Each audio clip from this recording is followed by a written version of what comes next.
Lumabas na din ang katotohanan ngayon patungkol nga dito sa kapuso aktor at kapamilya actress na si Catherine Bernardo at Alden Richards. At syempre, mismong ang kampo o pamilya nga ng aktres ay gusto din. Sino nga bang hindi, di ba? Narito nga ang buong detalye, alamin natin ito.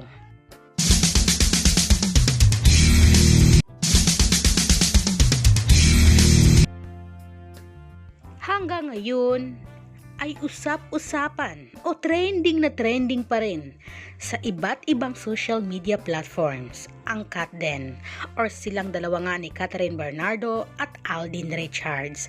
Talaga naman kasing marami ang kinilig sa kanilang tambalan or pagsasama nga sa mga recent ganap.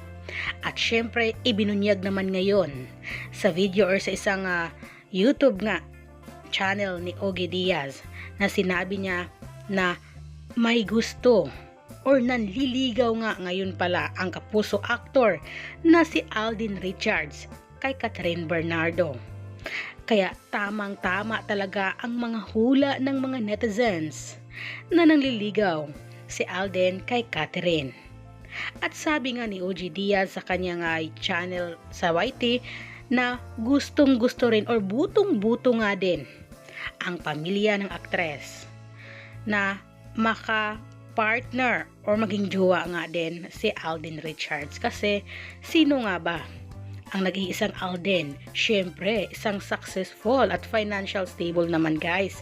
Isang businessman at maraming mga proyekto at endorsement naman ang Alden Richards. At mabait pa at pogi pa, di ba?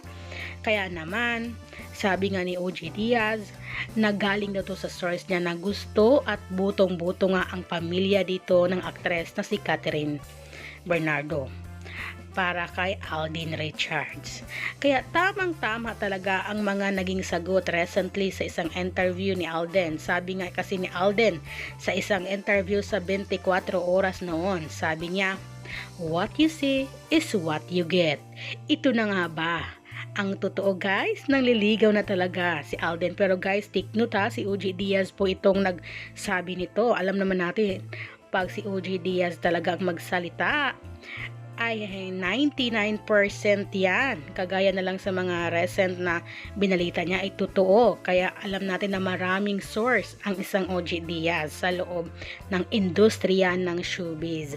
At syempre, kayo din naman, nakikita nyo naman na napaka-sweet at talagang laging nandiyan ang isang Alden Richards sa napaka-espesyal na araw o okasyon nga sa aktres na si Catherine Bernardo. Kaya guys, wag na kayong niga, dapat be happy at kilig din tayo.